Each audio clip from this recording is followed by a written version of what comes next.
How to make a YouTube channel on Android tablet. So if you want to make a YouTube channel on your Android tablet, then what you need to do is first open up your YouTube application. Once you open up your YouTube, now go with profile, which is on the bottom right. Once you're under the profile, you can simply go with the name, or you will have create a channel option. Under your name, tap on create a channel, and from here you'll be able to add the profile picture. You can simply go with the camera option and you'll be able to have the camera and gallery, or you can go with device photos or Google Photos and add your profile picture.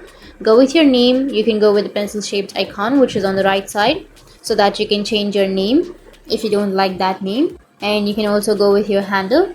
And once you've edited all of this, simply tap on create channel and you'll be able to make your YouTube channel on your Android. So that's it, and if you have any questions, feel free to comment below. Thanks for watching.